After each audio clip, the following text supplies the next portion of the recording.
All right. Fantastic. We are now live. Heck yes. Look at all the people pouring in. It's super crazy watching it go from like 0 to 100, just like real quick. 0 to 100 in like, yeah, it's faster than a Tesla, let me tell you. Yeah, I was gonna say, I was just gonna make that joke. I feel like I'm in a Tesla. A Hyperloop, man, a Hyperloop. We had the first humans went in the Hyperloop. I don't know if you saw that test run.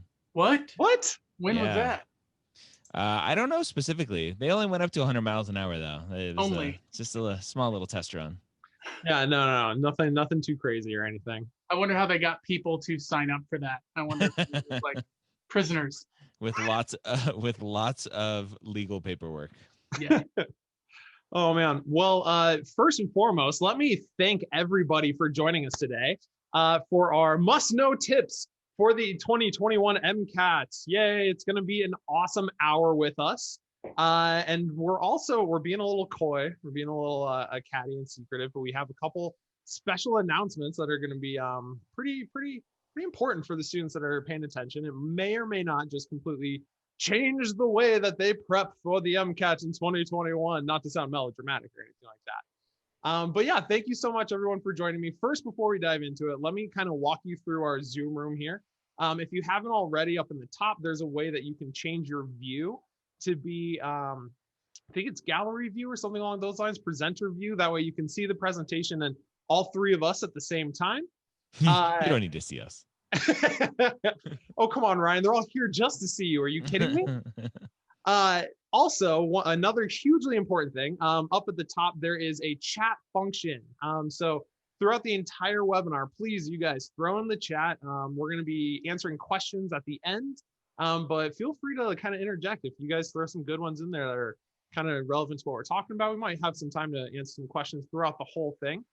But yeah, if you have found that chat function and you are just piling in now, why don't you go ahead and throw in the chat, everyone that's joining us, where you're tuning in live from. Oh, what's up, Phil? I'm gonna hold on. If you guys can switch it from panelist to panelist and attendees in the chat, that way everyone can see what you're saying, and that makes it kind of more of a community thing. Yeah, good call. Yeah, make sure you're getting the attendees in there. Oh my God, there it is. All right. Looks like some people have found the chat function. We've got people coming in from everywhere. Hey, I saw Chandler, Arizona. I'm an AZ native. What up? Go Sun It's Devils. not like people are on Zoom all the time every day now. So yeah, no, I know. My intro is kind of from pre-2020, back when Zoom was still new and exciting, but now it's pretty much the norm. Yeah. Yeah, I'm loving people from all over. I saw several people from Missouri, so I'm excited to have some fellow Missourians in the room. Is that what y'all are called, Missourians? Yeah.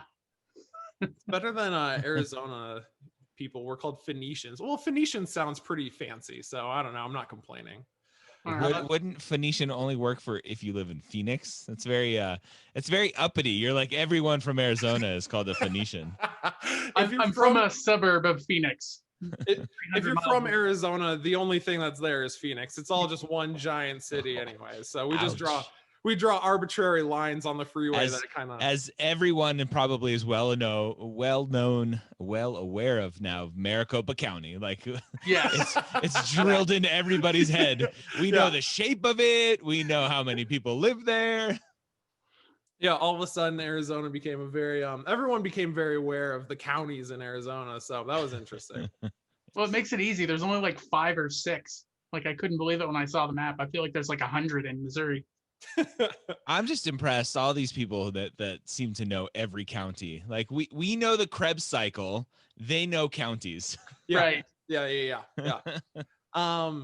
So again, thank you guys so much for joining us. Feel free to keep throwing things into the chat. But I mean, we've been talking for a little while. I'm sure that everyone is just dying to know who we are. So let's spend a couple seconds. First and foremost, our very special guest, Ryan Gray. Thank you so much for joining us today.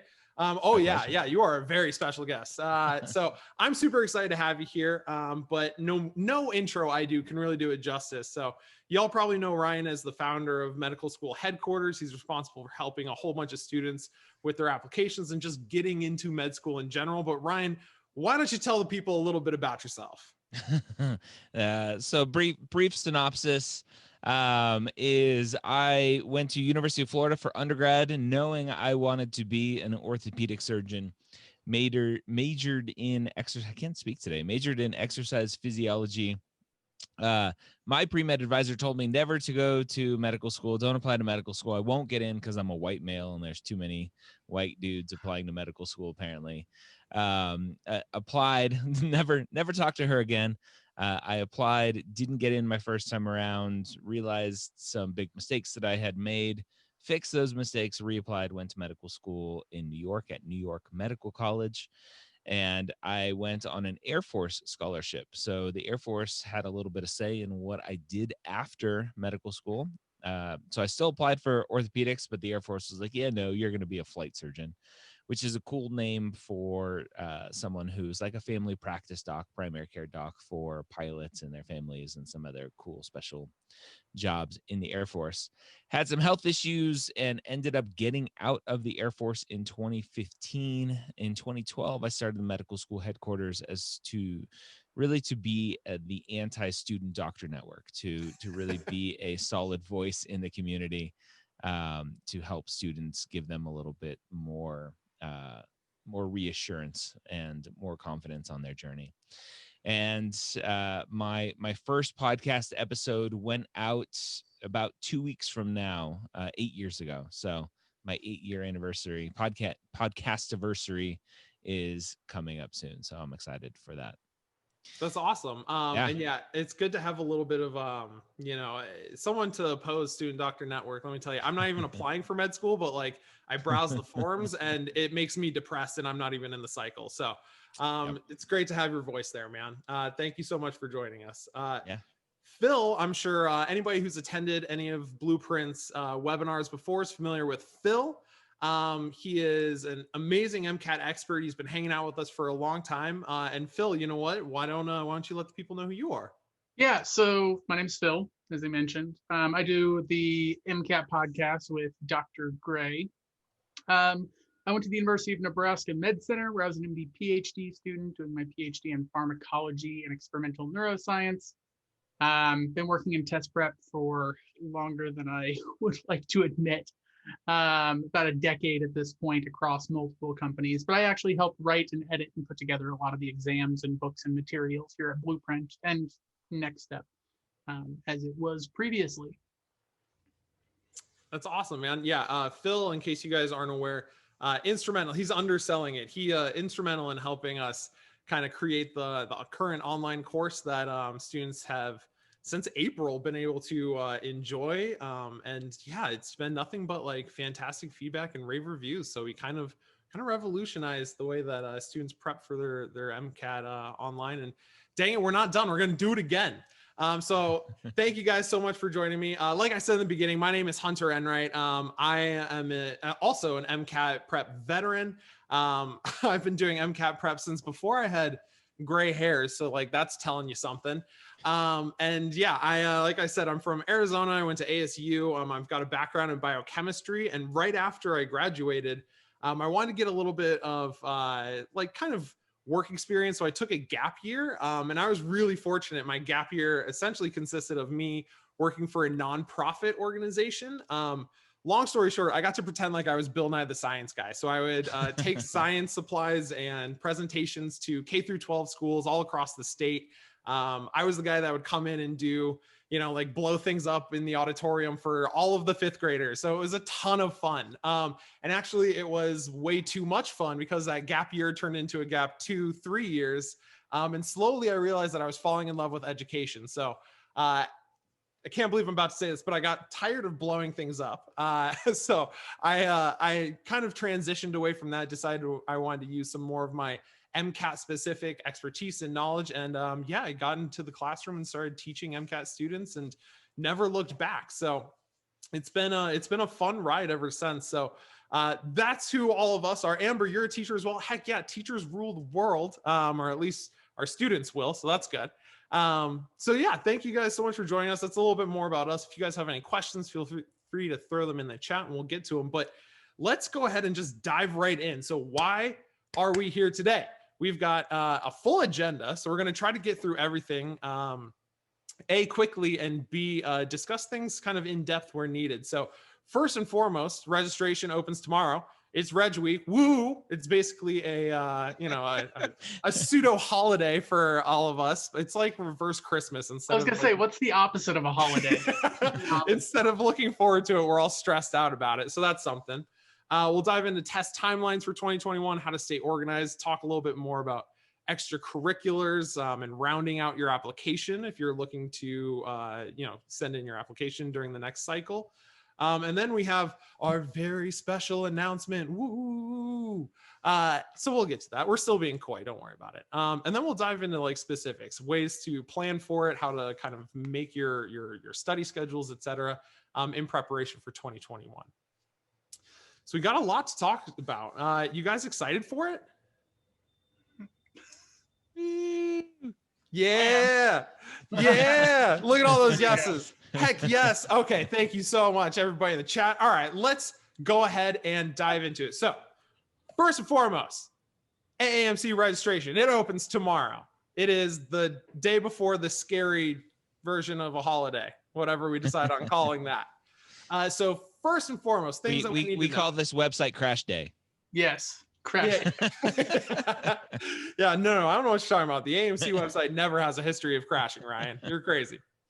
So first thing that y'all need to know is November 10th at 12 p.m. Eastern is when it opens. And pre-registration is already open. Phil, why is registration day so important? And why is pre-registration also pretty important for these students? Yeah, so as we've kind of hinted about, like the AAMC tends to crash at times. And so they've done a couple of things trying to, I feel like, make that less of a problem. First off, they've separated the registration dates based on when you're taking the exam. So if you're hoping to take the exam in April, May, June, July, August, like one of those months, you can't register for it tomorrow. You can only register for the January and March MCAT dates. There are none in February, so you can't register for any in February. The other thing is that the pre-registration, so you can go into the system, put in all your information so that the information is in the system. So then when you sign up to register, we don't have 10,000 people all trying to input their information all at the same time. So really recommend trying to pre-register if you can. Note that the actual registration opens tomorrow at noon Eastern. So if you are on the West Coast, it's going to be a little bit different, or in Mountain Time like Ryan, or Central Time like me. I realize we're covering all the time zones here except for the East Coast. Yeah, and just you mentioned something really important about pre-registration being open and being able to pop in there and enter your information. I don't want to underscore how important it is just to get that done ahead of time. It can take a little bit longer, and you don't want to waste time filling that kind of stuff in, especially because, like Phil said, there will be thousands of people that will be trying to get their applications in and that will be trying to register for those dates. So it's really, really important. Ryan, why is it really important for people to, and how come thousands of students try to register for specific dates and times as soon as it opens? Why do we crash that website? As soon as it opens, because hopefully they've been listening to me for a long time and listening to Phil and listening to the rest of the Blueprint team to understand that the earlier that you take the MCAT, the more flexibility it gives you with everything. Number one, if you register for it for January or March and it comes a few weeks before time and you're not ready for it, guess what? You can reschedule and it's not that big of a deal. You still have lots of buffer in terms of the application cycle, which opens up in May. The score takes a month to come back. And so if you take it early enough, you get your score back in enough time to make decisions. Everything in this process is based on decisions. What am I ready, right? Red light, green light. I'm reading Matthew McConaughey's new book called Green Lights, right? And it's kind of reframed is this a red light or a green light? If you get your score back, is it a red light or a green light? Is it a green light? My score is good enough. I'm going to keep going. Is it a red light? I need to retake my test, right? The earlier you get your score back, the more time you have to make those decisions without wasting a lot of other time or money with the rest of the application cycle. So the earlier you take it just gives you so much more flexibility with everything else, right? And that's not even to go into depth with the whole application process itself and everything that you need to do to prepare for the application getting in the way of MCAT prep. So the earlier you take it, you get it out of the way, with the one caveat is make sure that you're ready to take it when you do take it. Yeah, if there's any Matthew McConaughey True Detective fans out there, time is a flat circle, and we've all done this before, and we'll do it again, but not for the MCAT. Damn it! Like if we take the MCAT once, we're gonna nail it because we're taking it when we're ready. You don't want to take it over and over and over again. So, good advice there. Take it when it's ready. Quick question, and this is always a fun one. What could go wrong if you don't register early? If you kind of wait, you procrastinate, you're not sure. Ryan, I'm sure you've got some great stories for that. I have great stories of people needing to buy airplane tickets, hotels, just everything, because the MCAT is, even though you quote unquote take it online, you're taking it in a testing center online using someone else's computers, using someone else's table, desk, and those seats fill up. And there are only a certain number of testing centers throughout the US with other tests usually being offered on the same days. And so, and that could change moving forward. But all the tests are done at Pearson right now. And so you need to find a testing center that has seats open for the date and time that you want. And if you want to take a test on a specific date and the testing centers are filled where you are, you can cross your fingers and hope that a test opens up, someone cancels, they reschedule, or you're going to have to spend some money to travel, which adds extra cost and extra stress in your MCAT testing arena. Yeah, it's funny you mentioned plane tickets. I've had one of my students, I think the worst one, I used to teach at Boston University, and we did an MCAT prep one there. And I had a student that was in Massachusetts that had to fly to Canada in order to take their exam because their test center filled up for the date and time that they wanted. So it's not just, cross state lines. Sometimes you have to travel internationally. Which this was huge when the test changed from the old test to the new test. Everyone trying to cram in the old test. We had people flying to Guam, I think, to take the test. It's ridiculous. Yeah, I know. Not even to the cost and all the travel stuff, but you want to be comfortable when you are taking the MCAT. And if you're catching flights and a little bit hectic, sleeping in a strange bed, you don't know where anything is in the city, let alone state. I think all of that can just add on stress, which you want to try to minimize on the day of the test anyway. Yep. There are several questions that students I can see have thrown in here. The rescheduling and cancellation fees, the AAMC has waived that for the January through March test dates. Oh, that's so nice of them. If you schedule for that and then have to reschedule or cancel, then that is fine and you'll get all your money back. They have not committed to doing that for the later exams. I think that they're crossing their fingers and hoping there'll be some magic vaccination so they won't have to worry about this later on. But they don't want students who have COVID to be oh no, I have to take the exam now because I can't lose my money. And so they want people to be able to kind of reschedule and cancel things. So definitely something to be aware of for that. Yeah, absolutely. And Monica threw a question in the chat as well. Is it going to be a shortened exam or the regular one? All of the exams in 2021 are going to be the longer one. They're not doing the shortened exams anymore. So we'll get a little bit more into the dates and the timing of the exams, because that's a little bit new and something that y'all should be aware of for the 2021 testing year. So tons of things to consider. It's important to pick your date so that you can plan accordingly, so that you don't get left high and dry and have to travel.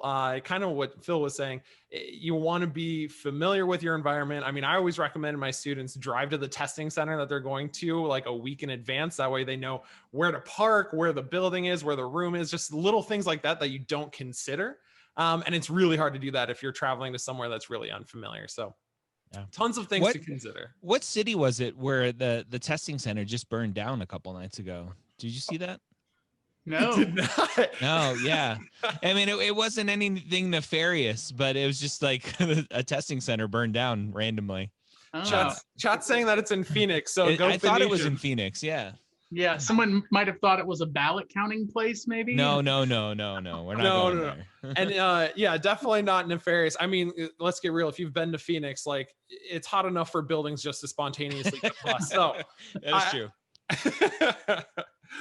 So yeah, let's dive a little bit more into the test timeline specifically. So on your screen, we've got basically the first 2 quarters of the year when it comes to the test dates, when registration opens, and kind of suggested prep dates. It takes a good chunk of time to prep for the MCAT. So if this is your very first exposure to the MCAT, I don't think any of us here would recommend that you sign up for that January 15th one and try to cram in a month and a half or something like that. It takes more than a weekend of studying to be a doctor. Who knew? So with that, there's a couple of things that are slightly different in 2021 that we should kind of talk about. First and foremost, you guys probably see here, there are 3 registration dates, which is not normal. Normally there aren't 3 of them. There's only 2 of them. So tomorrow's registration date is just for the January, February, and March exams. Well, January through March, there are none in February. So that's what you can sign up for tomorrow. And then in February of 2021, there's going to be another registration day. So we have that to look forward to. Woo! And that's where you can kind of sign up for all of the April through June exams. And then there's going to be kind of, you see at the bottom here, I didn't list the entire year, but down at the bottom, there's a May registration as well. So 3 test dates to think of. One other thing that's new for this year that might impact students a little bit more is there are 2 tests per day. The first one is at 7:30 a.m. and the second one is at 3:00 p.m. Ryan, both of these times, they don't seem too bad, but for a lot of students, some things might creep up on them. Do you have any words to the wise or things to be cautious of or aware of with either the 7:30 a.m. or the 3:00 p.m. test time? I think it all comes down to self-awareness, right? Just knowing yourself. Are you someone who at 6 o'clock in the morning, you just wake up without an alarm clock and you're awake and raring to go? Or are you groggy at 11 a.m. no matter what time you went to sleep? So really just understand yourself, know your body and your schedule and stick to that. And I wouldn't force, right? A lot of students will go, well, this is the only time available for the date that I want. And they'll force themselves into a time that may not fit their own body and their own circadian rhythm. So find the right time and then do all of your prep around that time as well. Yeah, especially in those like last couple of weeks. Like if you're taking the 7:30 a.m. test, do all of your studying, all your practice tests, everything in the morning, just to get yourself used to kind of working at that.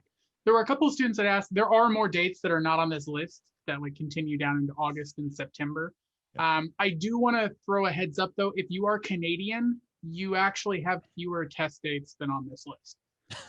The Canadian MCAT dates, there's fewer dates than there are in America. I don't know why, but that's something to be aware of. And so check in on that because there's slightly different dates there. Yeah, and so speaking of dates and the exam itself, there was a good question that kind of got buried in the chat. Phil, with the exam going back to the longer schedule, does that mean that breaks are going to go back to what they were, 10 minutes, 30 minutes, etc.? Yeah, 10 minutes between all the breaks, except for between cars and bio, which is right in the middle, and that'll be a 30-minute break, which I think is awesome. I know a lot of people might be kind of bummed out that the exam is now longer than it was, but I think having the lunch break is worth it.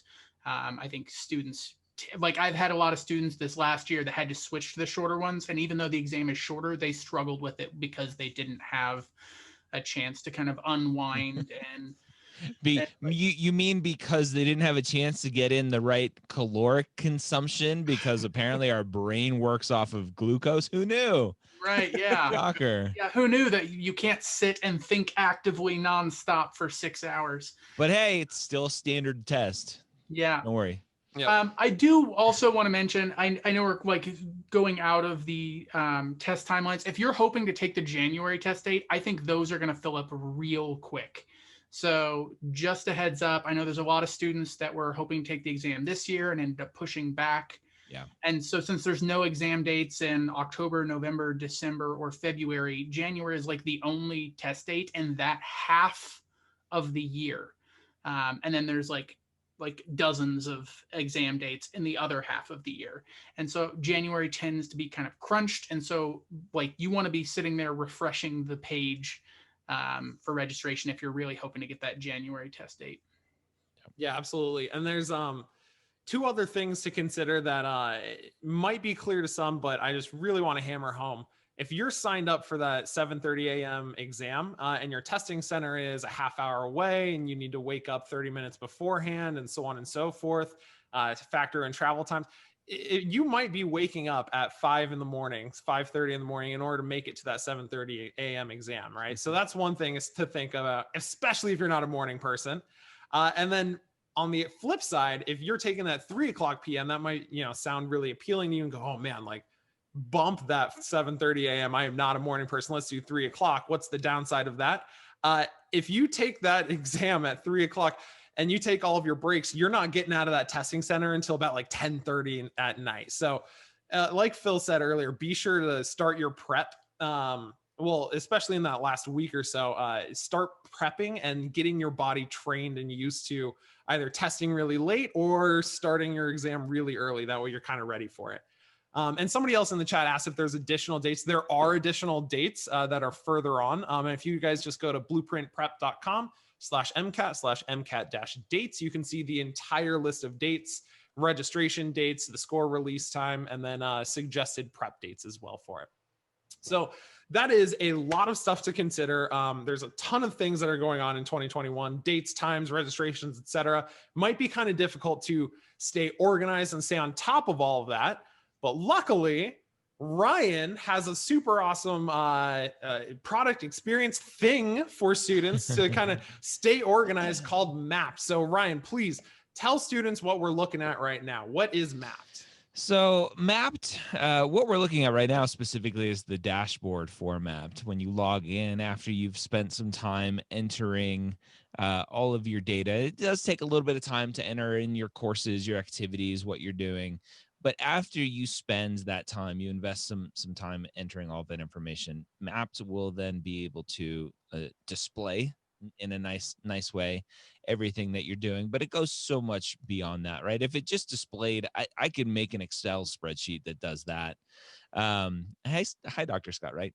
But Mapped is we're working on right now. We're actually beta testing the next features of Mapped, where based on all the information you give us, we can give you directed, specialized, personalized feedback to say, hey, it looks like you haven't had any clinical experience in X number of months. Here's why it's important. Hey, you said you're taking the MCAT in January. It's November now. We don't see a diagnostic score entered.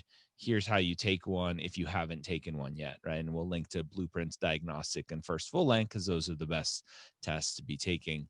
And so we can really hone in on everything that you're doing.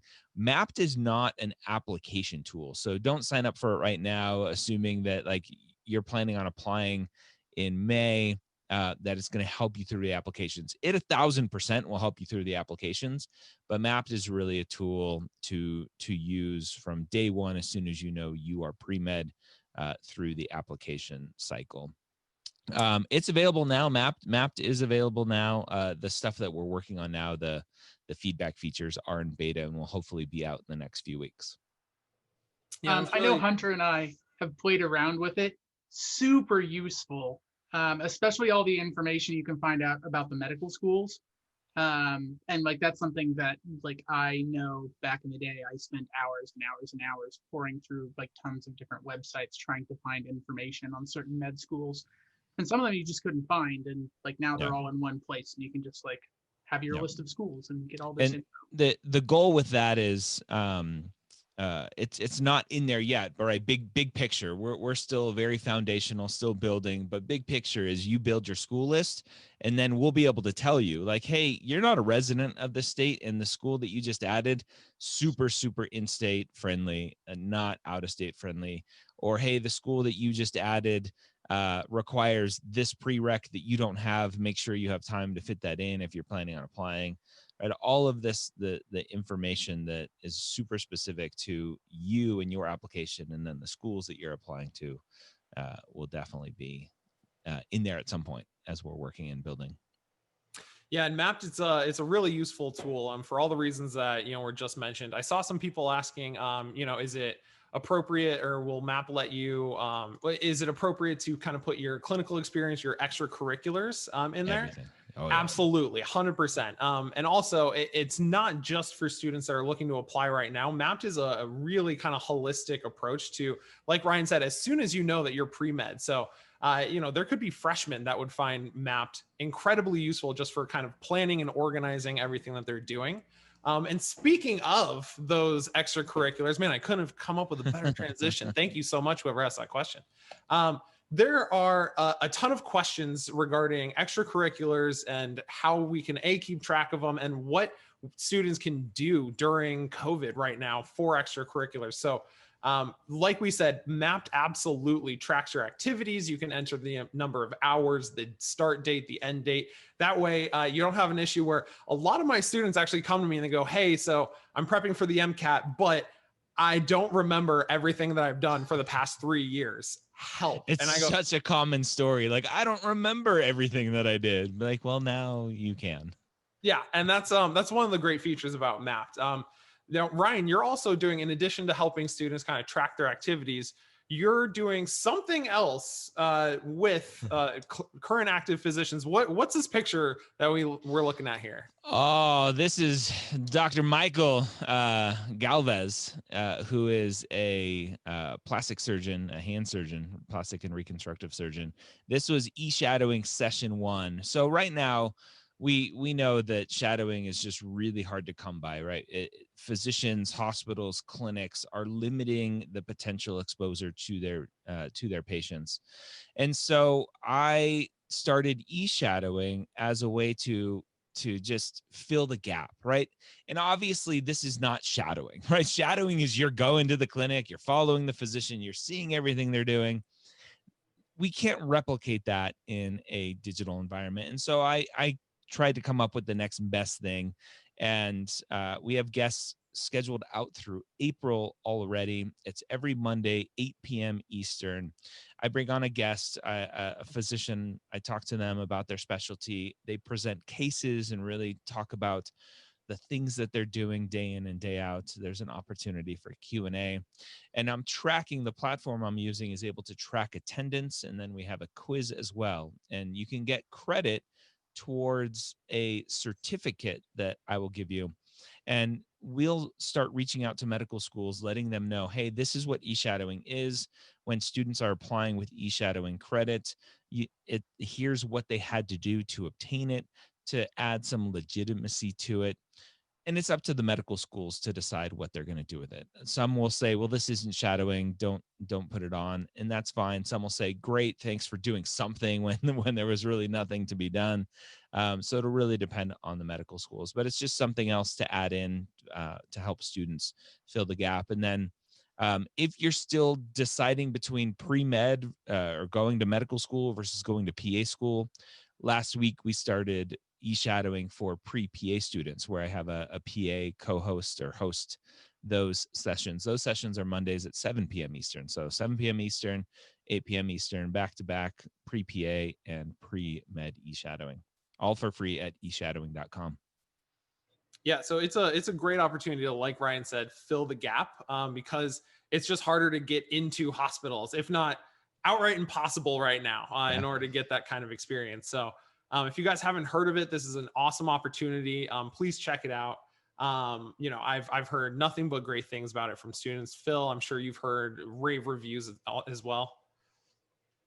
Yeah, of course. No, it's a great experience. It's always good to get more familiar with the medical field, which is what the medical schools want, like why they put so much emphasis on clinical experiences and those sorts of things, because they want to make sure that you know what is what it's going to be like to be a doctor. It's not going to be like Scrubs or House. It's not always going to be glamorous. Sometimes you'll be in the middle of a colonoscopy, right? Like not the most glamorous thing in the world, turns out. But like we did have some questions like, what if you don't have enough volunteering and shadowing hours applying this cycle? Normally, I think that's super important because you need that clinical experience. And that's why we were doing the e-shadowing thing, just to like get students some experience. I think that this year and like next year, med schools are going to have to be a little bit more lenient on that, but still getting more experience is good. Also throw out, you can always try to get a job at a hospital. They still need people to work there. And in a lot of ways, that's better than volunteering because you get a paycheck, which is awesome. So that's what I did in undergrad and super recommend it to anyone, just being like a transporter or something. Just kind of like pushing patients back and forth to different procedures. Hopefully not just pushing and letting go. Yeah, but actually going with them. Right. It was a very experimental hospital. They had lots of ramps installed in the hallways. It was super rad. Let me tell you what. It's like all the pinball ads we see on Instagram right now. Yeah, that's how they keep them in the hospital, right? Like just ramps everywhere. Everyone's breaking legs. Yep. Yeah, so long story short, there's a lot of other opportunities to get that kind of experience that'll help round out your application. And I mean, like Ryan said, it's great exposure just to talk to these kind of doctors and see what they're going through, even if they aren't technically in the actual, the hospital with them doing true shadowing. E-shadowing is fantastic. I can't tell you how many people I either know personally or students of mine that were on the pre-med track. And then as soon as they actually saw the setting or saw how not glamorous being a doctor can actually be, they decided, you know what, maybe this isn't for me. So this is a great opportunity to kind of get that exposure with kind of everything that's going on in the world. So yeah, thank you so much, Ryan, for organizing all this and just letting our students know about it. But yeah, it's also worth mentioning, just like a side note, if med school is like, well, you weren't like in the hospital, like in a lot of times right now, the doctors aren't in the hospital either. Right, they're actually doing telemedicine, and there's like a huge spike. And then all my friends who are in residency are all basically working from home, if they're in a specialty where that's possible. And so, it's something to be aware of. Like doing stuff at home, doing medicine at home, that's kind of becoming more normal at this point. Yeah, and again, all of this is kind of rounding out your application, but I think the big thing that most students are stressing about besides registration day, let's talk about the elephant in the room. It's the MCAT itself. So the MCAT is a huge hurdle that a lot of students have to kind of overcome. Then you need that score in order to get into the school of your dreams, etc. And this leads me to our special announcement. So I am super excited actually to be the very first person to let everyone know that Blueprint MCAT is announcing MCAT Live Online Prep. Woo! Yay! Wait. There we go. We've got live soundboards. That's how you know it's intense. I forgot I had my soundboard over here. Heck yes. So I am beyond excited to let people know about this. Long story short, back in April, we kind of revolutionized the way that students do their online prep, right? We came out with incredible videos, 160 learning modules, quizzes that kind of test you in just the right way, et cetera, et cetera. And it isn't your mom and dad's MCAT prep course. Long story short, it isn't, a 3-hour lecture that is just recorded with a static camera and it's put online, et cetera. This is essentially built from the ground up, a brand new way to prep. And what we've heard over and over and over, A, besides how awesome the course is B, how much more awesome it would be to interact with Blueprint instructors live and get immediate feedback. So that's what we did. We spent a ton of time ever since our course launched in April, just revolutionizing what live online instruction means for students. So can see a ton of people already in the chat that are incredibly excited about this. This is a brand new course. So we're going to kind of dive into the specifics here. But yeah, again, we're just building off of essentially what we did in April to revolutionize everything. So what are some of the things that set us apart? I'm going to get into some of the specifics here, but I want to toss it to the two of you. First and foremost, how many times, Phil and Ryan, have you heard that I can do the studying, but I need someone to keep me accountable. What can keep me on track, right? Yep. So that was one of the things that we wanted to first and foremost address. Students wanted that accountability of being live. They wanted classes that were on a set schedule. So we did it. We built 16 brand new classes. And Phil, you had a hand and you were instrumental in building our current online resources. These are not the same resources, not the same thing that we've kind of had before, just put online. That was not the objective here. We sat down and built over 40 hours of brand new content specifically tailored for this live environment. So one huge thing I want to make abundantly clear to everybody, this isn't the same old course that we've had just put online. It is brand new content that integrates perfectly with everything else that we're doing. Flexibility of online. Not only is all the courses online themselves, but like I said, it integrates into the online resources that we have in a completely seamless way. So one thing that students love, and Phil, tell me if you've heard this before, the study planner, right? What have you heard about our study planner? Yeah, I mean, that's like the ability of it to adapt to your schedule is super nice. Like if you have a job or like family, or like during finals, I need to take this week off, and like the ability to craft a schedule around your life is, I think, indispensable, because all of us actually, turns out, have real lives. The clock doesn't stop and the sun doesn't pause just because we're studying for the MCAT. And so I think that's super useful, is like still having this flexibility that we wanted to keep, because right now, obviously, like, you know, if you're watching like a pre-recorded video or something, you can do that at like 2 a.m. But we still want to keep this adaptability. And so we've done a lot of things trying to make sure that we can kind of keep that going. And so pretty excited about that. Also, like the accountability, like what you were saying, Hunter, about like students saying like, I need someone to keep me accountable. Not only have I seen that, that was me.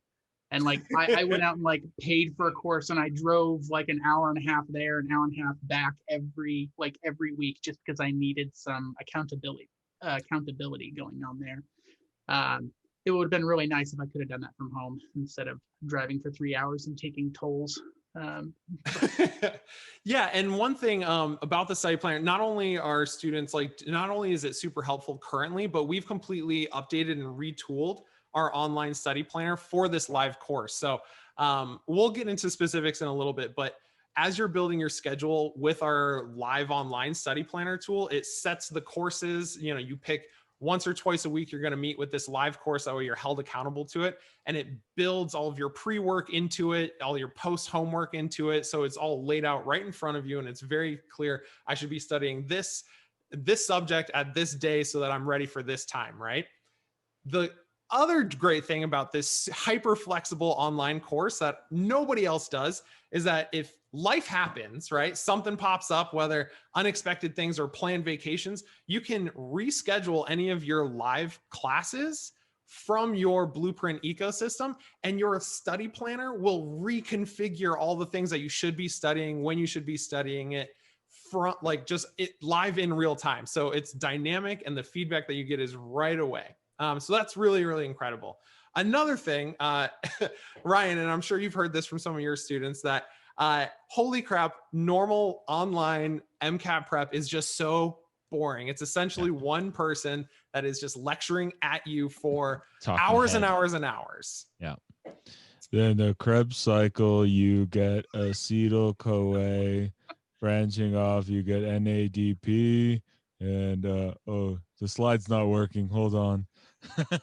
Wow. Holy crap. That was a pretty good impression. Let me tell you what.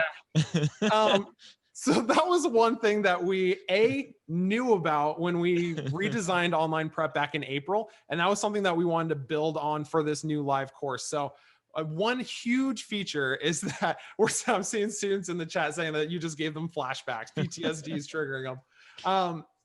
It isn't just one instructor that's essentially reading the same thing on the screen. We have in every single live class, 2 instructors that are live on camera. We don't just have one instructor that's live essentially lecturing at you while another one runs like chat on the side or something like that. We have 2 instructors that are live on camera, and more than anything, it is a science conversation. It's two people that are really invested and interested, not only in your personal success, but also just in MCAT prep and science in general. And they have this really great back and forth dynamic, kind of like what the three of us are doing. How crazy is that? I'm pretty entertained by myself, but let me tell you, this presentation would be so much more boring if it was just me. So that's kind of one of the great things about it. We've got two awesome instructors that are always going to be on camera, going back and forth, giving different points of view and engaging with the class throughout the whole time. We stole that from you, Ryan. Like, just because the podcasts are always way more interesting if you've got more than one person talking, right? Nobody wants to listen to one person talk for 50 minutes. Well, now I'm going to take offense to all of the solo episodes that I've done. So thanks a lot. No, those are fantastic too. But man, for some reason I wasn't a part of those solo ones, so I didn't know they existed. I can't understand why I wouldn't be in the solo ones. Yeah, and then lastly, before we kind of hop off of this slide, one thing that I really want students to know is that, again, I mentioned it before, but all 40 hours of this live class, it isn't just regurgitated content that you've seen before. It is brand new content built from the ground up that takes the things that you will be studying on your own with all those great online resources and applies them in very test-like ways. So that is hugely important. Not only just memorizing the Krebs cycle, like we keep going back to, or memorizing your benzene rings and all those fun things, but taking that knowledge that you learn on your own and then applying it in this very realistic MCAT-like experience. That's what the live course is all about. So our instructors, again, they're going to walk you through. In the beginning, there's a challenge portion of it where they post either a passage or part of a passage, and they say, hey, here's what we're going to go through. Let's figure out the best ways to apply MCAT reasoning and think like the test in order to tackle this. So they introduce a problem right in the beginning. There's always in every class, there's going to be a little bit about cars and how you can get better at cars, because holy crap, how do you study for cars? There's no formulas, there's no equations, there's no numbers. It's difficult, right? So we go through that in every class, the strategy behind it. There's meta MCAT sections where you kind of take a step back from the nitty gritty and you go, okay, let's look at our test prep holistically and what does it look like and how are you doing? That way you kind of keep the big picture in mind. And then we close out the class by coming back to that challenge problem that most students in the beginning of the class probably wouldn't be able to answer by themselves. And then by the time they're done with it, they go, oh, this makes perfect sense. Let's apply everything that we just covered in this class and cover it. So I'm really excited about all the different things. Obviously, we've got, like I said, all the different things that I just mentioned, right? 40 hours of live instruction, 16 lessons, 2.5 hours each. And we have some of the best MCAT instructors. Phil, you helped write it, write our current online resources. And you've also had experience with some of these instructors. What's your take on them as far as just like, not just lecturers or science experts, but just like people? Yeah, they're all super interesting. Like I find myself whenever I meet them, I just want to like sit there and keep talking for like an hour or two. And so we have people that are in med school. We have people who like have a pilot's license and like, you know, just kind of like in real world stuff. I mean, these are real people, but they're all at the top of their like of the MCAT world. We don't have instructors unless they're like at least in the 99th percentile, which is as high as it goes, except for the MCAT, which somehow you can get 100 percentile. Not sure how that works, but all of our instructors are phenomenal, and they don't just know the content, but they're also good at explaining stuff. And I'm sure you guys have all had those positions. I feel like this is something that happens with like physics teachers predominantly. Now, I love physics, but I think that the people who are really good at physics sometimes are not the best at communicating about physics. And so I think there's just something in there about hardwired with equations. And so all of our instructors are like fun to talk to, and that's really what we wanted to make this course more interesting, like to sit and watch, kind of like a podcast, right? Like it's like multiple people kind of like talking back and forth, and it's conversational and it's entertaining, right? Like education doesn't have to be boring, and that's something that I've like railed against like my whole life. And like Hunter knows this because he usually uses explosions, and we have a hard time using explosions for this, but we'll just put in an explosive personality in a positive way, I guess. Yeah, Ryan, kind of touching on what Phil said, like, I'm sure you've had students in the past that have come to you with the problem of like, hey, I have this instructor and they're clearly brilliant. Like they've invented molecules and they've synthesized this and they have papers written, right? But they're terrible instructors. Is that kind of a common thing? Happens all the time. My MCAT instructor way back in the day when I studied for the MCAT got a 42 on the MCAT, I think, right? Super, super high score. Horrible at teaching because he assumed we all were as smart as he was. Didn't work out. Which, I mean, we could be. We just need someone to kind of teach us to get to that point, right? Yep. Yeah. I think that there's something, especially with like undergrad, where like research in the sciences is so important. And like you can't be a med school professor unless you're a researcher. And I think a lot of people prefer research over teaching. And like you can like go through a list of professors in your past and be like, okay, this one was a researcher, this one was a teacher. And like very often there's that dichotomy there. So we're going for the teachers. Yeah, without a doubt. I mean, Phil, you mentioned it, but one of Blueprint's founding principles is to make education entertaining. It's not impossible. Ignore everyone who says that it is. Like this stuff can be awesome. I can't tell you how many times I sit and I watch interesting either podcasts or YouTube videos that are just about science content. Why can't my classes be that interesting and entertaining? And that's essentially what we've built here. So again, flexibility of online. One thing that it comes up all the time is just this unlimited class retaking or rescheduling. So yes, there are 16 classes that are built into this program, but if you wanted to either reschedule every single one of them, you can do that right from your interface. You don't have to call anybody or make this whole hullabaloo. It can literally take you 3 minutes from within your Blueprint Prep study plan. Or if you were really, really kind of a gunner and you wanted to do it, you could retake all of those 16 classes an unlimited amount of times over and over again, just to A, see different instructors and how they present it, and B, make sure that you really know the content. One thing that isn't listed here is that every one of our sessions, yes, they're 2.5 hours, but we built essentially like 4 hours worth of content into every class. And the instructors themselves have the flexibility and the options to custom tailor what they talk about based on how that particular class is responding. So if they notice, hey, just through the polls or students asking questions, we're struggling a little bit with this particular piece of content, they have a plethora of options to go, okay, I'm just going to focus on this for a few extra minutes. So no two classes are going to be the same cookie cutter besides the conversations that the two live instructors are going to have, but also the fact that they can pick and choose the content they're going to be covering so that the classes they're teaching kind of learn at the pace that's appropriate for them. So that's one of the huge things that's really important.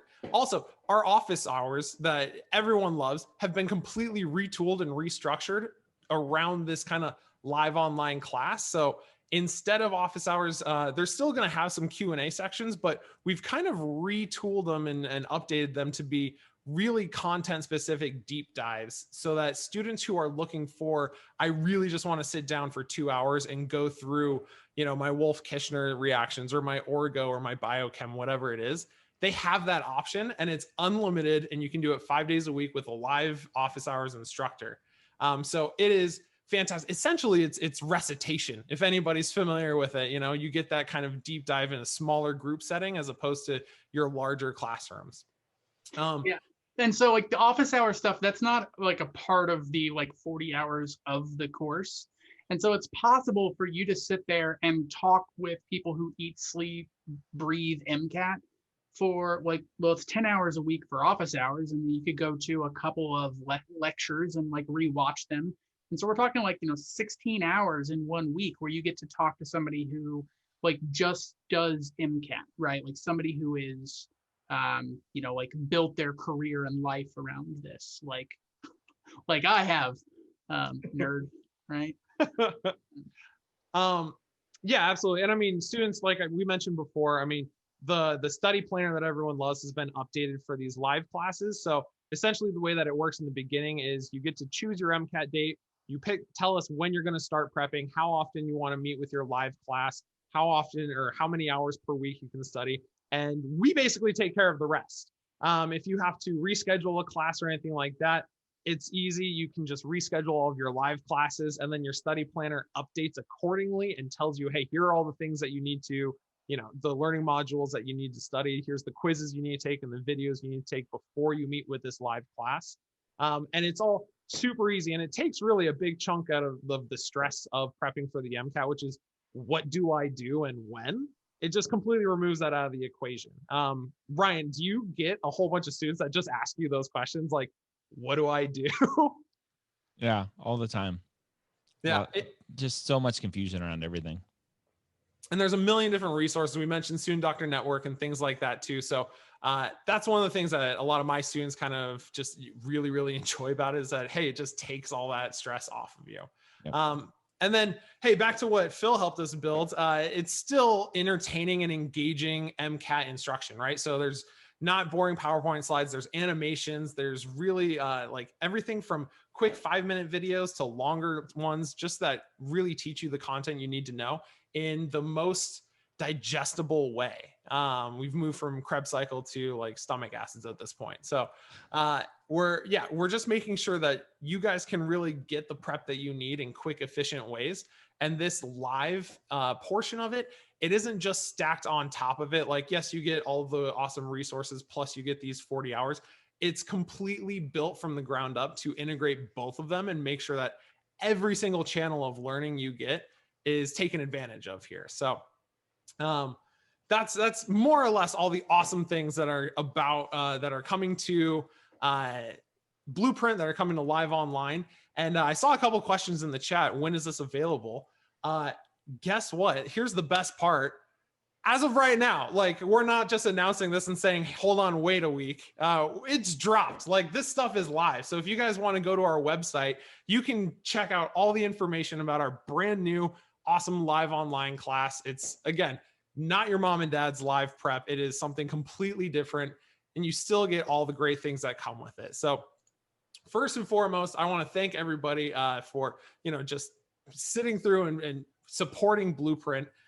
We've only got, we're talkers. We should have known this. We've only got about 5 minutes left, and I want to open it up to questions for the chat. Throw anything in the chat. All of us will kind of get to it if we can. But again, if you guys right now go to the website, blueprintprep.com/MCAT/live-online. It is live. It's up. You guys can read all about it. Check out all the awesome things we have to offer. See some of the different cool things. And if you're curious and want to meet some of our instructors that are going to be live, right after this webinar, we're putting up another webinar on Friday, actually, where we're going to have another roundtable discussion with all of our instructors. You can get to know them and just kind of meet them and see how awesome they are in person. Don't take our word for it. Like, come get proof, like the good scientist that you are. So this is everything you need to know. And one last final awesome thing, just for you guys and for everyone else, but because it's registration week, we're doing $500 off. It is unheard of. So if you guys use the code MCAT Live Online, you're super stoked about it. You want to enroll in a class right now, you guys can use MCAT LOL to get $500 off your enrollment. That's perfect. Yeah, I know, right? MCAT lol. So please, right now, this is when we'd like to kind of open it up to the chat. But before we just start taking random questions, I want to extend a very special thank you to both of our guests. Phil, you are amazing. Ryan, you are the best that has ever been. You're the best around. So thank you guys so much for, oh, do we have the soundboard? Thank you guys so much for joining us. Throw it in the chat. Thank our special guests for coming. Everyone's saying, yay, Ryan, yay, Phil. So thank you guys again. And yeah, if you guys have questions, feel free to throw them in the chat. We can stick around for 5 or so minutes and just kind of answer it. But yeah, thank you guys. So Michelle, you asked if you have to buy the online course separately from the live online course. The live online course builds in the pre-recorded course. So that is something that's built in and incorporated. And then you also have the live instruction on top of that. So it's not an either or, it's like just a bigger, more encompassing thing. And Phil, let me ask you a question, Phil, that I think a lot of students will have is if I have the option between just buying the pre-recorded course versus the live online, what makes that difference? What should the thinking algorithm be to decide between those two? Yeah, so there's a couple of things. First off, like I know that I personally needed a live scenario in order for me to be successful. I needed something to like make someone to hold me accountable, and I found that pretty useful. I don't know if that's definitely not the biggest reason, but I know that's a reason why I personally would have done it. Other on top of that, like you have these like deep in-depth dives into some of the things that are kind of harder to teach. It's hard to teach, like you can teach Krebs cycle in a video. It's harder to teach data interpretation and like the like more complex skill side of things. And so a lot of times in the courses, they're going a little bit more in depth into like how to tackle passages. And like Hunter was saying, it's a little bit adaptable. So based on like what you're struggling with as a student, like the course might like decide to, okay, we're going to talk about this topic to like make sure that there's no confusion at that point. And so having those people that you can kind of like develop relationships with, it's a little bit more entertaining and it's more fun, which is I think an important part of any education. That's definitely a part of it. But having that more adaptability and developing the relationships with your instructors are super useful. Yeah. I'll also tack onto that and emphasize that the 40 hours of live content that come with the live online, again, it's not just regurgitating the same things that the online course without the live portion can, it's not the same content, it's brand new content. And the emphasis behind writing all of that content that we spent a very long time coming up with is that we're applying all of that stuff that you learn on your own to very test-like circumstances. So reviewing passages, going through test-like questions, et cetera, and really applying the skills that you get is the ethos behind this live course. So if you guys, the content is great, but content is only half the battle. You need to know how to think like the MCAT, and you need to know how to approach those passages and those MCAT questions as well. So that's what the live course can give you. Let's see, we've got a couple good questions coming in. Unfortunately, we only have about like 30 seconds left. So if you guys, I'm good to run a little long if you need to. Oh, okay, that's fantastic. So yeah, there's let's see. This one came in, should I test in March or April for this upcoming application cycle? Yes. Yes. Long story short, yes. Like somebody threw in the chat, classes for this live course actually start in January. So if you guys enroll today, you get access to all of the online resources starting now until January. And then there's 6 months worth of access to your live course that restarts in January. So if you enroll like today, you're essentially getting like 2 months of free access to the online resources. And then your live classes start in January. So January for the live course is perfect timing, about 3-ish months to start prepping. And then if you take in April or something, like that's perfect timing. I couldn't recommend any better timing. Could you guys? No, that's definitely what I like. March or April, you can't go wrong. Those are both early enough in the prep. I do think there is something to be aware of with like your own schedule. Like if you have like a really heavy semester, maybe you won't be ready by March, like if you're taking like a bunch of high level courses. But also, you know, paying attention to when your finals are. You probably don't want to be taking your MCAT the week of your finals, assuming that you're in school. And so that specific answer to the like March or April, I think either are good. Just make sure that you're ready. Yeah, absolutely. Somebody actually asked the specifics about it. Like, hey, if I already have a Blueprint course, is there going to be an upgrade option available for this? There totally is. So like I said, the live classes don't start until January. So closer to January is when students are going to be able to upgrade their existing Blueprint subscriptions to this live course, if that's something you're interested in. After this webinar ends, we're going to send emails out to pretty much everybody saying, hey, here's the news, here's how it goes. And if you're a current Blueprint student, there will be a special just list that you can get on to essentially be first in line for those early enrollments, so that we don't forget anybody or anything like that. So if you already are a Blueprint student, yes, you will be able to upgrade it closer to January, and it will be for a reduced cost as well, because hey, you're already hanging out with us, so we just want to do you a favor like that. Yeah, Jacqueline had a question if she's planning on taking the test in January 2022. Like, first off, kudos for thinking ahead, which is good. You don't want to be in that case where I'm like, I'm taking the exam in 3 weeks. What am I supposed to do? I think like it's not unheard of for students to prep for a year. That's like, I personally had a student that I worked with for like 2 years, and they're in med school now. But that was obviously on the longer end of things. Most students are in this like 3 to 6 month kind of range on how much time they kind of put in. So if you know yourself well enough to like stay on top of it, you can, buy the course in January.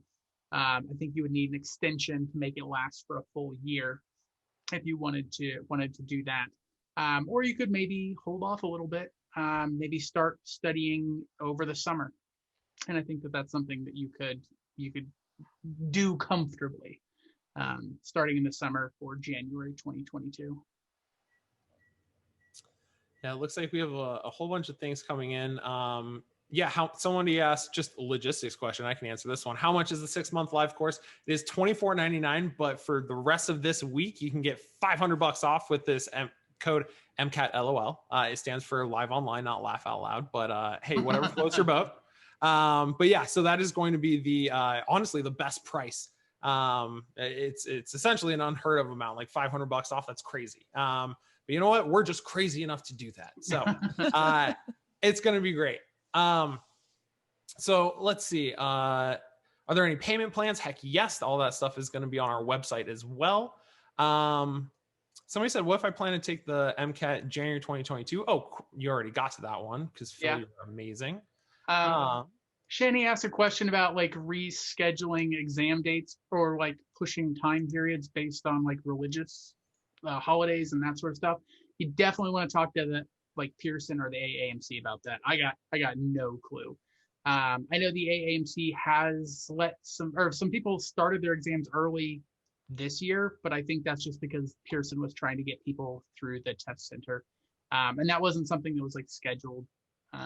So I think if you're looking for something there, you probably want to reach out to Pearson or the AAMC. Mm-hmm. Yeah, Ariana had a question. Is registering in December too late for the March MCAT? Depends on the location and what's available. It also depends on how much time you have.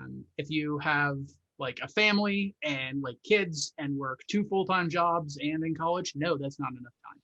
In terms of prep, yeah. Right, in terms of actually like getting prepped. On the other hand, if you can study all of December, like hardcore, and then, put in a lot of work during January and February, I think March, especially the later test dates, would be doable, but even earlier March could be done.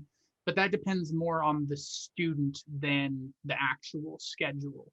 Kind of like, what's your life like? What are you going to be able to commit to? And I think that that's an important thing to consider.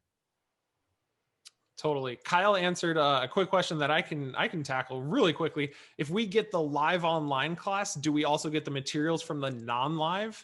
Yes, you get all of the Blueprint resources. If you hang out with us for the live online course, you're part of the family. You get the entire ecosystem. And the live online portion of it is designed to integrate all of those in a very unique and kind of special way that's completely separate from what the online only students get. So heck yes, you get everything from us. So that was a quick one I could answer. I'll also add in, not only do you get all the Blueprint stuff, you also get all the AAMC online resources. So that answers your question, Gregory. You don't have to buy the AAMC resources. Every student taking the MCAT should see the AAMC exams because they're the ones who are writing the actual exam. Mm-hmm. And so anybody who buys tutoring with us or course with us, either the live online or the anytime online course, those you get the AAMC materials. And so you don't like factor that into the price if you're thinking about, like buying the course, like maybe it seems kind of expensive, but it definitely comes with all of that AAMC material as well. We're able to purchase it in bulk and like pass on the savings, make it a little bit cheaper for you guys. Yeah, absolutely. Hey, Ryan, here's one for you. Yeah. You help a lot of students kind of plan their whole holistic approach to it, including like prereqs and classes. Somebody asked, would you recommend taking biochem and physics before taking the MCAT? Oh, I think this is more of a Phil question. I think this is such a common question of what are the prereqs, not only for medical school, but what are the prereqs for the MCAT? Biochem, I would say it seems like biochem's huge on the MCAT nowadays. So definitely probably a good one that you don't want to self-study for. And what was the other one? Physics? Yeah. Physics. Yep. Yeah. Physics 1, definitely, usually. And then physics 2 is always that optional one. I feel, correct me if I'm wrong. Yeah. You probably want to take physics 2. And this also goes, somebody asked if high school physics was enough. Probably not. Like most high school physics and physics 1 in undergrad is a lot of the like gravity, Newtonian forces, energy, like kicking a ball, where does it land sort of stuff. But like physics 2 also covers a lot of things like fluid dynamics, electrostatics and magnetism, circuits and all of that stuff, nuclear physics, all that stuff is actually on the MCAT as well. And so you kind of want that. I do think it is possible to self-study for one course while you're prepping for the MCAT, and that's doable. So if you haven't taken biochem, and it's usually biochem because that's one of the last courses students traditionally take. If you haven't taken biochem or you're taking biochem concurrently while you're studying with the MCAT, I think that's doable. Just know that you want to put in some extra time there, especially because, like Ryan hinted, biochem is super high yield. You're going to have twice as many biochem questions as you are physics questions on test day. And so just kind of like think about that and incorporate that into your study schedule. The one exception that like most schools require Orgo 2, you don't need Orgo 2 to take the MCAT. There's like no Orgo 2 on the MCAT. It's mostly just R and S and like how many chiral centers are there? Do you know functional groups? It's a lot of Orgo 1, like SN1, SN2, E1, E2. If you can do those reactions. The MCAT's not going to make you draw out like the Diels-Alder, the Wittig or Clemmensen condensation because 1, they don't make you draw anything. It's multiple choice. And 2, like they're not really interested in seeing if you can memorize reactions. And I feel like that's what Orgo 2 was, at least for me. Just memorize all these reactions so you can regurgitate it onto a piece of paper. The MCAT doesn't tend to do that for Orgo. So that's one of the weird ones. Somebody else asked about anatomy and physiology. One, like this is something I'm super passionate about.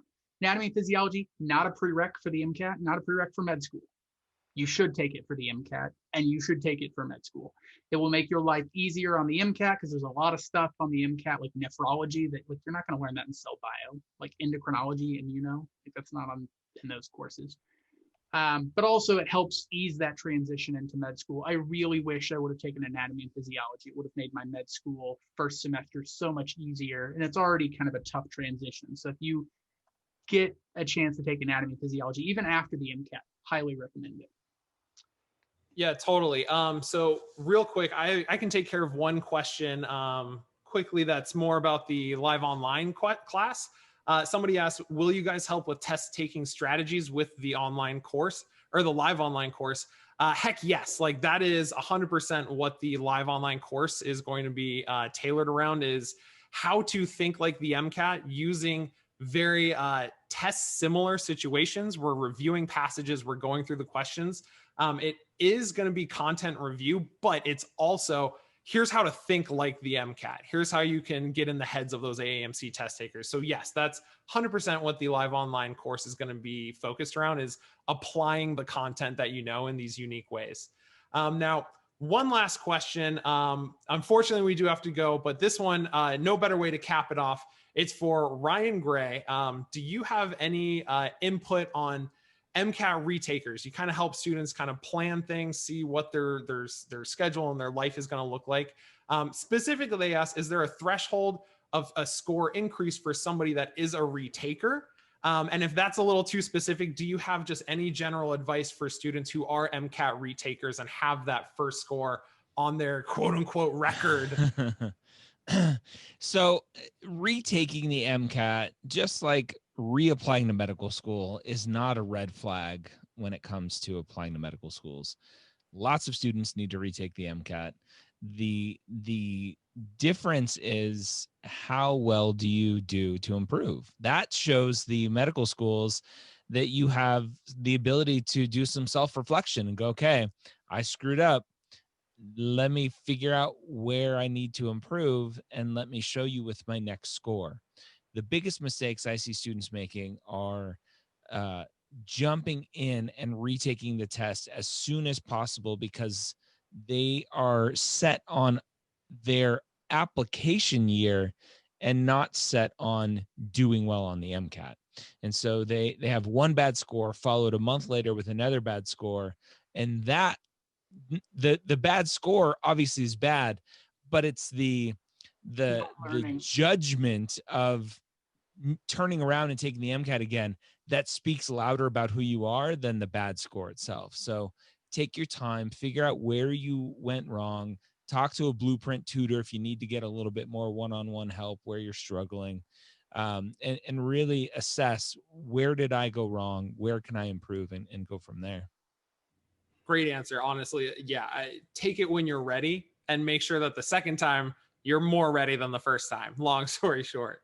Yeah. So like I said just a couple seconds ago, unfortunately we have to wrap it up, but this has been a ton of fun. Thank you both. Phil, Ryan, you guys have been excellent guests.